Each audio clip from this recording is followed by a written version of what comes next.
দর্শক, আমি এই মুহূর্তে দাঁড়িয়ে আছি বান্দরবান রাজার মাঠ সংলগ্ন বান্দরবান সরকারি বালিকা উচ্চ বিদ্যালয়ের মাঠ প্রাঙ্গণে। সারা দেশের ন্যায় বান্দরবানও চলছে ৩০০ নং সংসদীয় আসনের ভোট গ্রহণ, এবং সেই ভোট গ্রহণকে কেন্দ্র করে বান্দরবানের প্রত্যেকটা তরুণ তরুণী, যুবক যুবতী থেকে শুরু করে প্রত্যেকটা প্রবীণ মুরব্বীরা সবাই স্বতঃস্ফূর্তভাবে তাদের নিজস্ব ভোট কেন্দ্রের মধ্যে এসে তারা তাদের ভোটটা প্রদান করতেছে।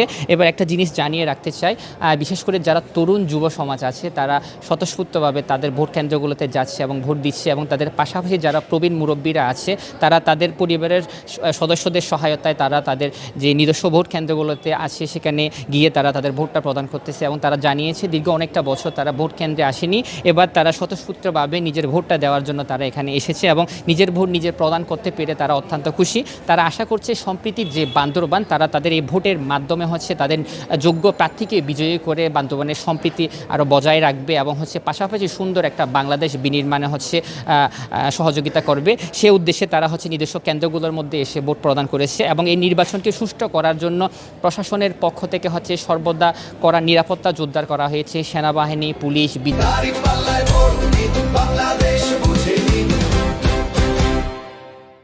জিপি এবং সাদা পোশাকি গোয়েন্দা সংস্থার লোকজন সর্বদা মাঠে কাজ করছে, এবং পাশাপাশি সেনাবাহিনীর ছোট ছোট টহল টিম তারা প্রত্যেকটা নির্বাচন কেন্দ্রের যে আশেপাশে অবস্থান করতেছে, এবং যে সমস্ত মানুষজন আশেপাশে ঘোরাফেরা করছে তাদেরকে সরিয়ে দেওয়ার চেষ্টা করতেছে।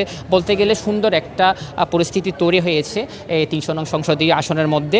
বিকাল ৪টার পরে এই ভোট গ্রহণটা সমাপ্ত হবে। এবার আমাদের পার্বত্য জেলা বান্দরবানের মধ্যে ১৮৬টি কেন্দ্রে মোট ভোট অংশ অনুষ্ঠিত হচ্ছে, এবং এই ভোট কেন্দ্রকে ঘিরে একটা রব সাজে সজ্জিত হয়েছে।